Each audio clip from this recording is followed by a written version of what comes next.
In 2016, a single bleaching event significantly damaged a full third of the Great Barrier Reef, according to a new study in the journal Nature. The findings illustrate just how vulnerable the world's coral is to global warming. And in Australia, that's forcing an urgent reckoning: how to balance a long-term strategy to save the reef against the short-term needs of an economy that relies on tourism and fossil fuels.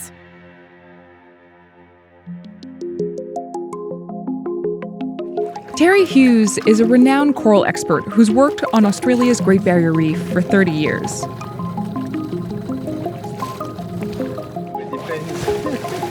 He says the reef today is unrecognizable compared to when he first began studying it. So what are we seeing down there? There's a bunch of dead tables just here. We saw some live coral over there. So the mortality is very patchy.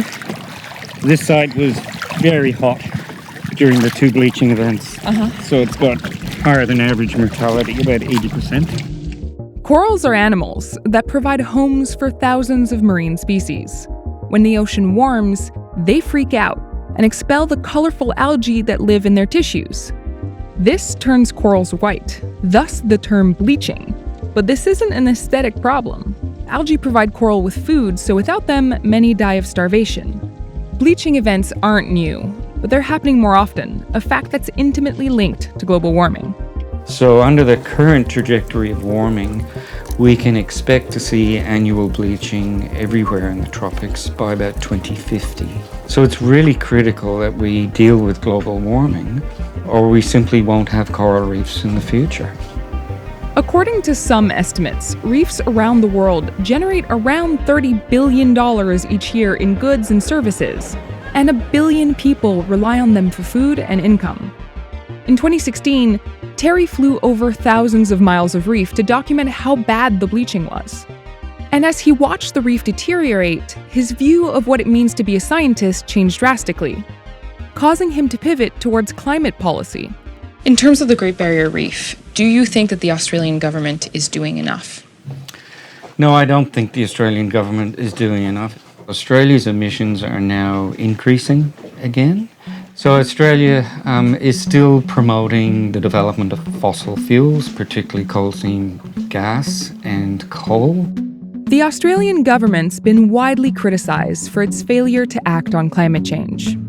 This is coal. Don't be afraid.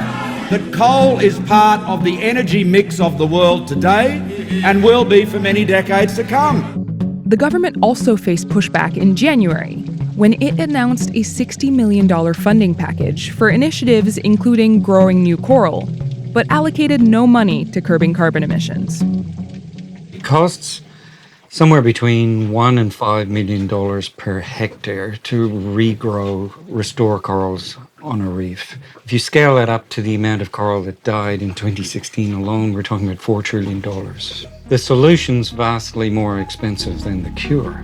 If we took that $1 trillion, we could put solar panels on every house and factory in Australia, and we'd never have to burn coal again. So what exactly is the solution when it comes to the Great Barrier Reef? Deal with climate change. It's the elephant in the room. There's an element of kind of a smokescreen whereby governments, and I'm not just talking about the Australian government, are saying we can fix this without actually dealing with the root problem.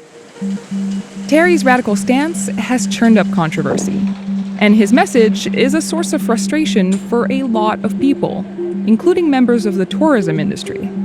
You famously called Terry Hughes a dick. Why did you call him a dick? His comment was that the marine tourism industry was shitting itself about its future, and it's just simply not true. But there's a big difference between being concerned and shitting ourselves. And he did enormous damage to our industry. Why do you think that saying very strongly that the reef is dying and being kind of unequivocal about that, why is that the wrong approach to getting people to take action? Look, the simple thing is that if you continue to tell the politicians in particular that the reef is dead and dying, then no one is going to sit around and vote for $1 million or $1 billion to try and do something to protect it. The government plan doesn't mention emissions. Do you think that's an oversight?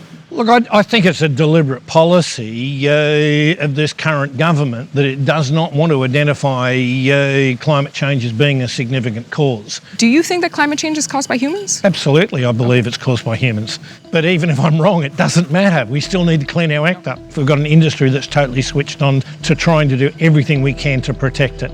So, yeah, there are naysayers out there. There are people out there that would say the reef will be dead in 5 years. And I've been listening to that kind of comment for the last 30 years.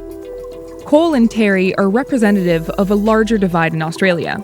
Aside from the government, most people agree that climate change is the biggest threat to the Great Barrier Reef.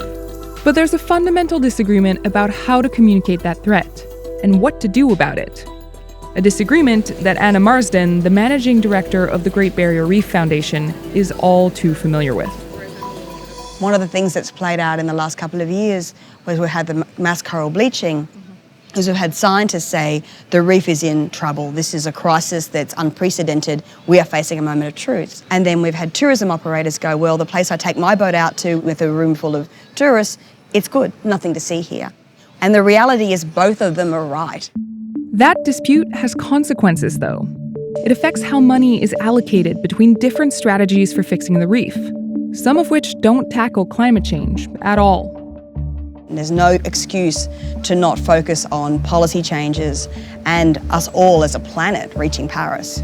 But in the short term, there are things we can do to reduce the number of corals that we lose in the 30 years it will take for us to reach Paris. Without doubt, we don't get mitigation under control, we're not going to save the reef. We're not going to save any reef in the world. And not only that, this is just the canary in the coal mine. This is the first ecosystem that's going to fail.